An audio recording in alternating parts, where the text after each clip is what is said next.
Irán ha perdido la guerra en contra de Israel y Estados Unidos por los siguientes motivos.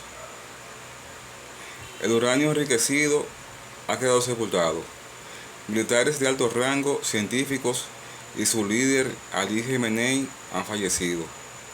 La fuerza aérea ha sido gravemente afectada, lo mismo que sus radares y sistemas antiaéreos. Sus fábricas de misiles y drones también han sido dañados. En este punto, con respecto a la muerte de Ali Khamenei, que es su líder, hay quienes sostienen que Trump no ha logrado su objetivo de derribar el régimen islámico chiita de Ali Khamenei, porque ahora le sucede su hijo Mujtaba Khamenei. En este sentido, Trump ha dicho que en ningún momento él tenía como objetivo eliminar ese régimen. Y yo quisiera explicar algo con respecto a esto muy interesante. En el año de el 651 después de Cristo, los árabes invaden a Persia, lo que hoy día es Irán. Y esta invasión dura hasta el año de 1050. Estamos hablando de aproximadamente 4 siglos. En este lapso de tiempo, Persia, es decir, Irán, adopta y asume como su religión oficial el Islam. Y como su forma de gobernar, adopta el islamismo chiita. Es preciso señalar que desde esta fecha, desde el 651 después de Cristo hasta el día de hoy, la única forma de gobernar que ha conocido Irán es el islamismo chiita, o lo que es lo mismo, el régimen islámico chiita. Es la única forma de gobernar que ha conocido Irán hasta los actuales momentos. E inclusive, causa de los conflictos entre el Imperio Otomano, que posteriormente invade a Persia después de 1050, hasta el año de 1639. La causa de los conflictos entre esta potencia y los persas, hoy Irán, era que la forma de gobernar de Irán era el islamismo chiita, en tanto que la de los otomanos o turcos era la del islamismo sunita. Y esto degeneró en constantes enfrentamientos. Pero también hay que precisar y tomar en consideración que las relaciones diplomáticas entre Estados Unidos e Irán se inician a mediados del siglo XIX, es decir, por allá por los años de 1800, y se intensifican con la gobernación o dirección de la dinastía Pahlaví. Es decir, en el año de 1925 llega al trono Shah Pahlaví, que es el padre. Este muere en el 1941 y a partir de aquí toma las riendas su hijo Mohammad Pahlaví, quien gobierna hasta el año de 1979. Durante el tiempo que duró esta dinastía, las relaciones entre Estados Unidos e Irán fueron excelentes, fueron de las mejores. Y fíjense que fue con el régimen islámico chiita. Inclusive, después del 1948, cuando Israel se proclama como Estado, es mediante Irán que Israel llegue a alcanzar las relaciones diplomáticas con Estados Unidos. Es decir, que Irán sirvió como enlace entre Israel y Estados Unidos para que estos establezcan relaciones diplomáticas. Pero todas estas relaciones, todo este vínculo se rompe a partir del año de 1979, cuando llega al poder en Irán Khomeini. Aquí hay un rompimiento abrupto de las relaciones diplomáticas entre Irán y Estados Unidos, así como de Irán e Israel. Posteriormente, en el año de 1989, el líder supremo de Irán es Ali Khamenei, quien muere el 28 de febrero de este año, y le sucede su hijo Mojtaba Khamenei. Como podemos ver, el objetivo de Estados Unidos no era en ningún momento eliminar este régimen. El objetivo de Estados Unidos era que en Irán asumiera la dirección un nuevo linaje, una nueva dinastía, una sucesión diferente. Y es por esto que después de los ataques de Trump, a partir del 28 de febrero, motiva y le dice al pueblo de Irán que se lancen y tomen el gobierno, lo cual no ocurre, no sucede, porque aparentemente está muy enraizado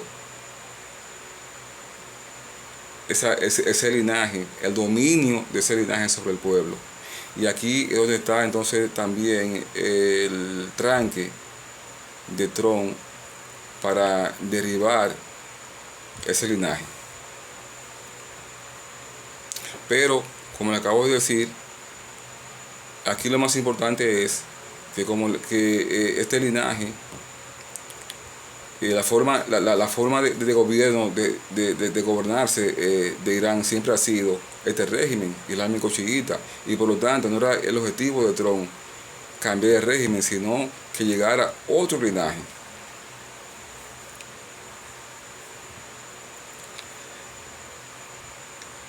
Podemos hacer aquí una comparación con respecto a esto, lo que sucedió en Irak, lo que pasó en Irak en el 2003, con la salida, con el desalojo del poder de Saddam Hussein, llevado a cabo por los Estados Unidos y sus aliados, principalmente el Reino Unido. En aquel momento, en el 2003, cuando Estados Unidos desaloja a Saddam Hussein, ya previamente había orquestado, había enlazado una estructura para hacer la transición o la sustitución de Saddam Hussein. Y esto era el CPA, que no es más que la Autoridad Provisional de la Coalición. Ese era el medio para desplazar a Saddam Hussein, como se hizo y que fue efectivo y exitoso. Pero también debemos resaltar algo muy interesante, y es que en Irak, a diferencia de Irán, se conocía de partidos políticos desde los años de 1940. Desde allí ya este pueblo conocía de partidos políticos y había movimientos políticos. Y es por esto que el derribo de Saddam Hussein se facilita, porque ya habían estructuras que hacían viable el desalojo de Saddam Hussein, lo que no ha ocurrido ahora con Irán, que no hay quien tome las riendas en ese pueblo, no hay un liderazgo capaz de tomar las riendas. También aquí podemos decir que ocurre con Irán lo propio que ocurrió con Salomón, con el rey Salomón y las dos madres que reclamaban la maternidad de un niño. Estas dos madres la llevaron donde el rey Salomón con un niño del cual ambas decían ser la madre, y Salomón en su sabiduría establece un mecanismo para saber cuál de las dos es la madre real, auténtica, y le dice que iban a dividir el niño mediante una espada, es decir, cortarlo en dos partes iguales al niño, y que se iba a dividir en dos partes iguales, una para una madre y otra para la otra. Ante esta situación, hubo una de las madres que sí estuvo de acuerdo con ese procedimiento, pero la otra dijo que no. Cuando Salomón vio esta actitud, entonces pudo deducir cuál era la madre verdadera. Al ver el dolor de la verdadera madre, de la posibilidad de que su hijo fuera muerto por una espada. Y Salomón, viendo esto, dijo: no, espérese. Y le cedió el niño a la madre verdadera, que fue la que dijo que no. La que dijo que sí, por supuesto, que no era la madre verdadera. Bueno, pues podemos decir que lo propio ocurre en el caso de Irán.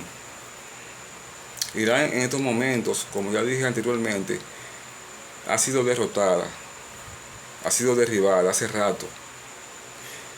Irán no tiene ningún mecanismo de protección militar. Como ya señalé anteriormente, todos sus mecanismos militares han sido derribados, han sido destruidos. Y ahora solamente le quedan dos armas. Le quedan dos armas a Irán solamente frente a Estados Unidos, dos armas. Pero ¿qué sucede? Que esta configuración de estas dos armas le ha complicado bastante la situación a Estados Unidos y a Trump. Muchísimo se le ha complicado. Y no sabemos realmente cómo Trump saldrá de esta situación. ¿Por qué digo esto? Porque esas dos armas son, número uno, el pueblo.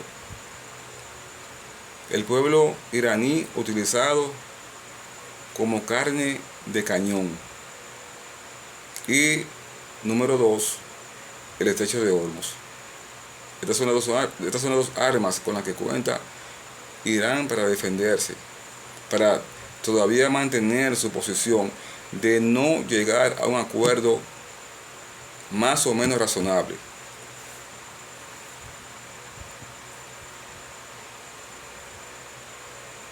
Estos son los elementos que tiene este régimen, que tiene este linaje, que tiene específicamente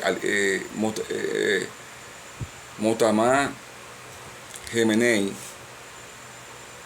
Esto es lo que él tiene en sus manos para defenderse. El pueblo y el estrecho de Hormuz. ¿Y por qué digo que el pueblo? Bueno, ya vimos que cuando Trump anunció el ultimátum para destruir el puente más alto, así como también las centrales eléctricas,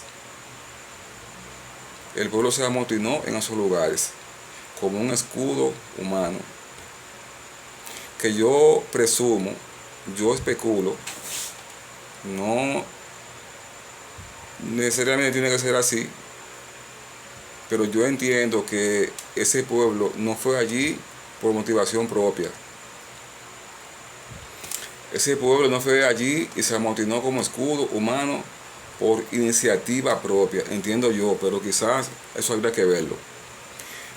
Porque como dijo Trump en una ocasión, que esos líderes iraníes matan a su gente cuando ellos reclaman, cuando ellos hacen algún tipo de protesta. Entonces, este pueblo, yo entiendo que este pueblo tenía dos opciones: o estuvo entre la espada y la pared, o eran muertos por el régimen al no ir y amotinarse a esos lugares, o eran muertos por el bombardeo de los Estados Unidos. Ante estas dos encrucijadas, ellos asumieron mejor ir como escudo, porque ellos sabían y entendían, y así ocurrió, que los Estados Unidos no iban a incurrir en esa matanza.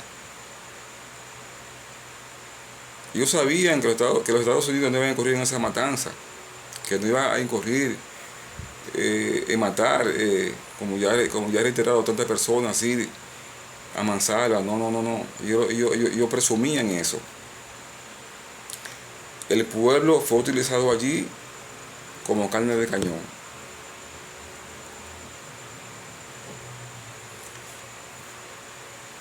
La humanidad, el mundo está atento a dos elementos, a dos factores fundamentales en este conflicto.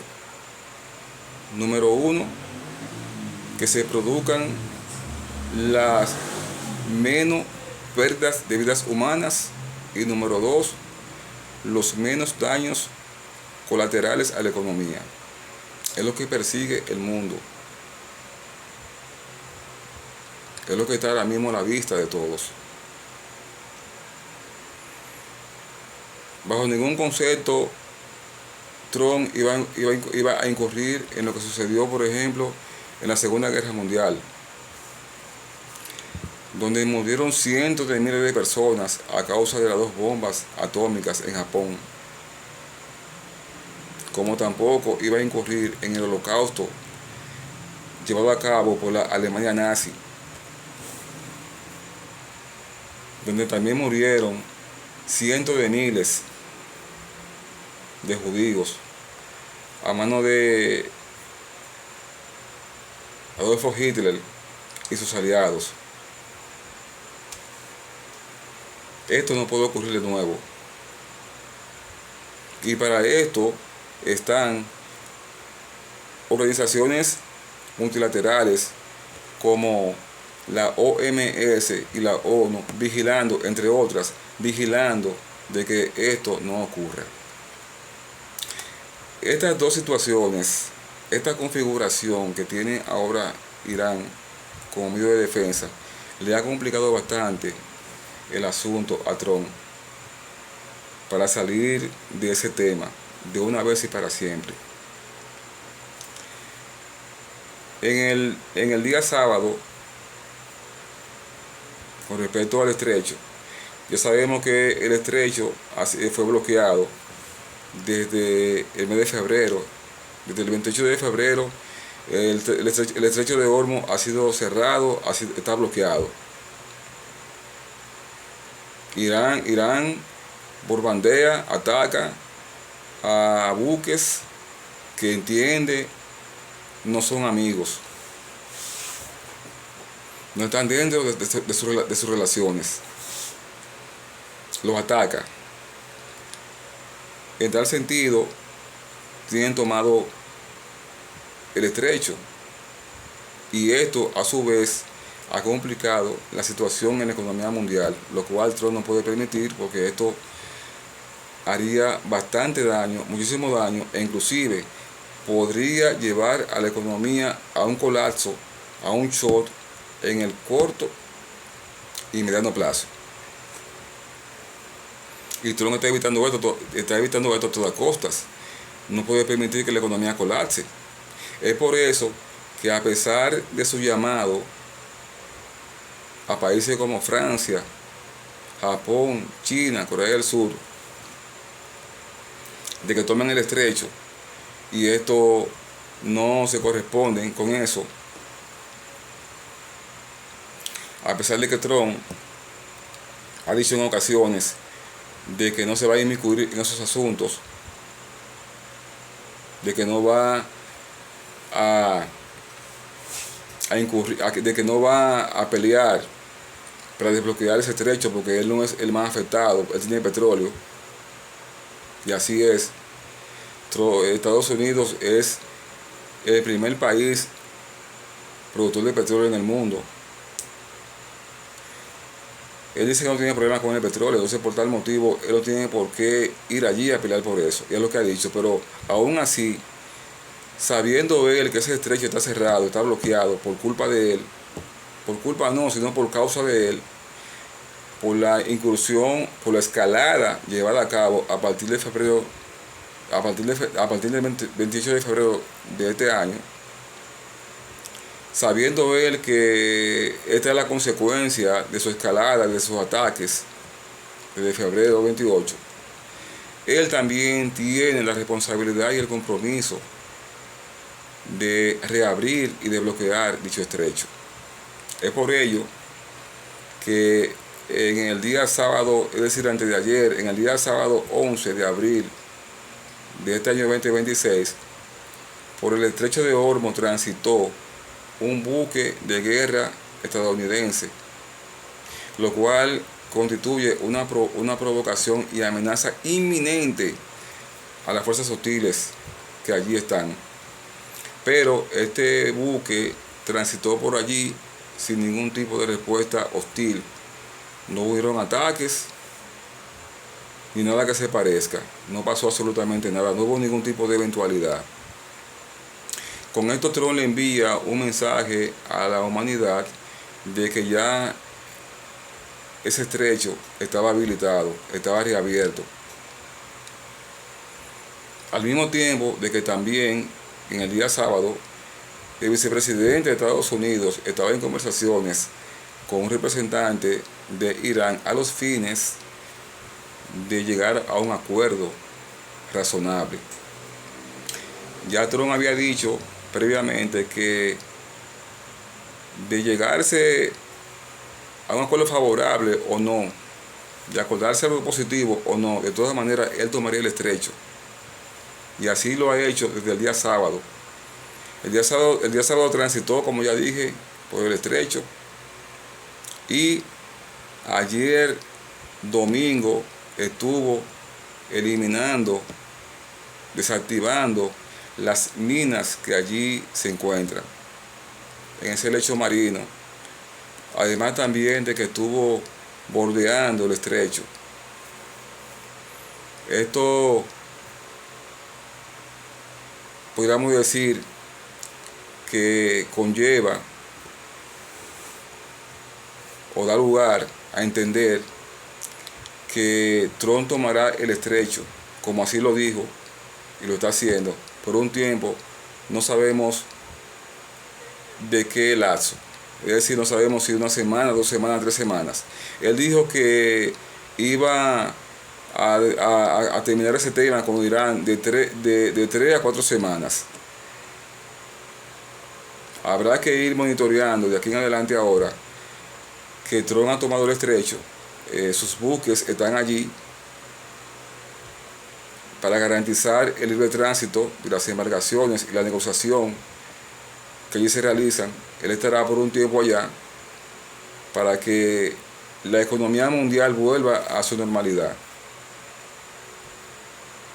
Porque como le dije, Trump tiene ese compromiso debido a que por causa de su incursión, de su escalada, fue que ese estrecho fue cerrado. En otra ocasión continuaré con este y otros análisis. Gracias.